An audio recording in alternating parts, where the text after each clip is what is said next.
2014. Baiklah, saya di sini akan menjelaskan tentang materi, proses cuaca, pengukuran cuaca, sistem cuaca, dan peramalan cuaca.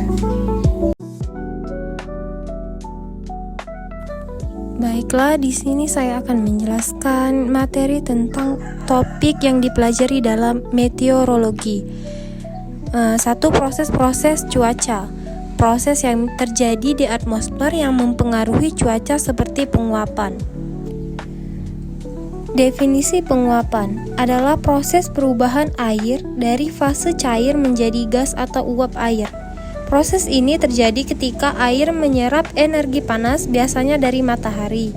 Semakin tinggi suhu, semakin cepat proses penguapan.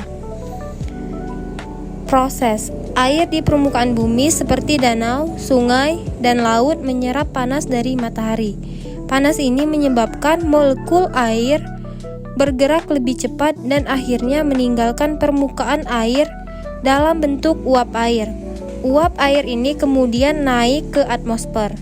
Selanjutnya yaitu proses kondensasi.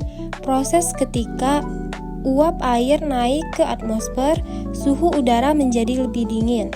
Karena suhu udara dingin, uap air melepaskan energi panas dan berubah kembali ke bentuk cair, membentuk tetesan air kecil.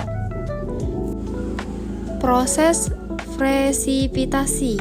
Satu, awan jenuh. Ketika awan mencapai titik jenuh, artinya tidak dapat menahan lebih banyak uap air.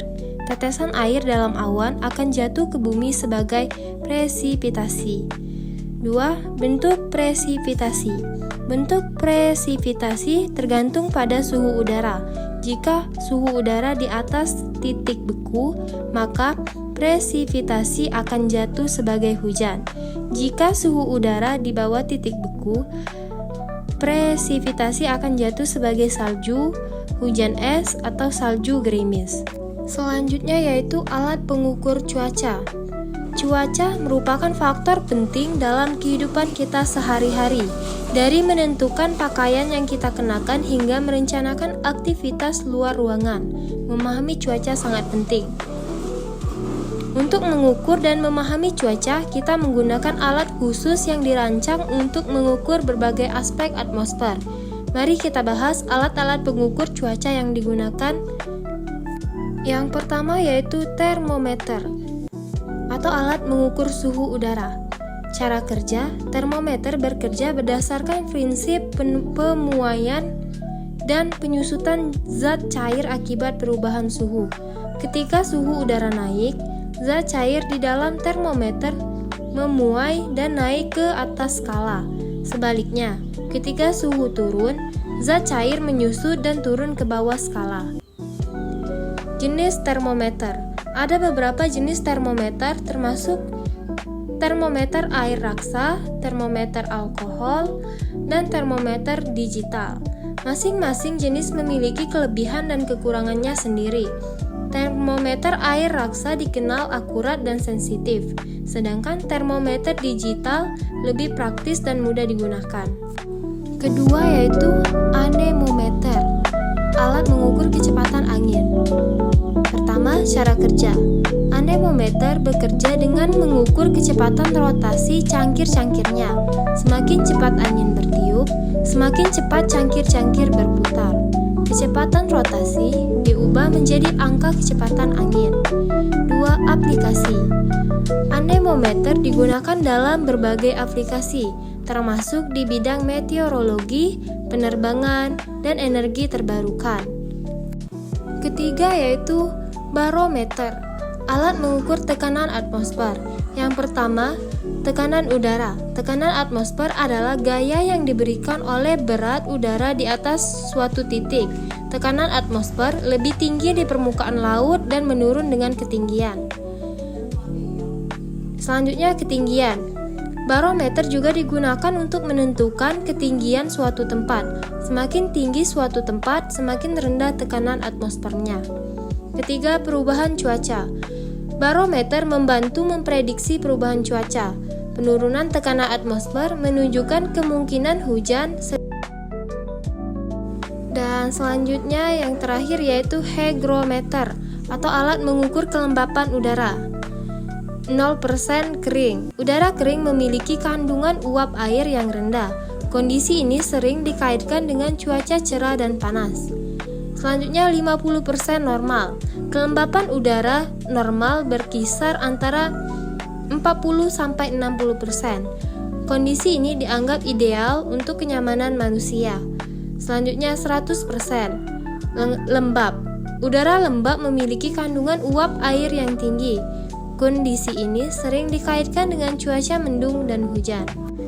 Selanjutnya sistem cuaca. Fenomena alam yang dinamis. Sistem cuaca adalah kombinasi berbagai fenomena alam yang terjadi di atmosfer. Fenomena ini mempengaruhi kehidupan kita dengan berbagai cara, dari suhu dan curah hujan hingga badai dan angin. Yang pertama, badai. Proses terbentuk. Badai terbentuk ketika uap air naik ke atmosfer, mendingin, dan terkondensasi menjadi awan. Proses ini melepaskan panas yang mendorong pergerakan udara ke atas. Dampaknya, badai dapat menyebabkan kerusakan yang signifikan, termasuk banjir, angin kencang, dan gelombang besar. Badai juga dapat mempengaruhi ekosistem dan ekonomi. Kedua yaitu angin dan pola pergerakan udara. Angin. Angin terjadi karena perbedaan tekanan udara. Udara bergerak dari daerah bertekanan tinggi ke daerah bertekanan rendah. Untuk pola pergerakan udara yang konsisten seperti aliran jet mempengaruhi distribusi panas dan kelembapan, serta pola cuaca di berbagai wilayah. Selanjutnya, peramalan cuaca, memahami masa depan. Peramalan cuaca adalah proses penting yang membantu kita memahami dan mempersiapkan diri untuk kondisi cuaca di masa depan. Mengenali pola cuaca, analisis historis. Data cuaca historis seperti suhu, curah hujan, dan kecepatan angin dianalisis untuk mengidentifikasi pola dan tren. Selanjutnya, identifikasi pola. Pola cuaca musiman, siklus El Nino, Southern Oscillation atau ENSO, dan variasi lainnya diidentifikasi untuk memahami dinamika cuaca. Memprediksi cuaca masa depan. Satu model atmosfer seperti model numerik cuaca atau NWP digunakan untuk memproyeksikan kondisi cuaca masa depan.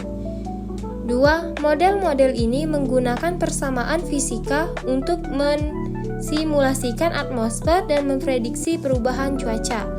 3. Data observasi terkini, seperti data dari satelit dan stasiun cuaca, dimasukkan ke dalam model untuk meningkatkan akurasi prediksi.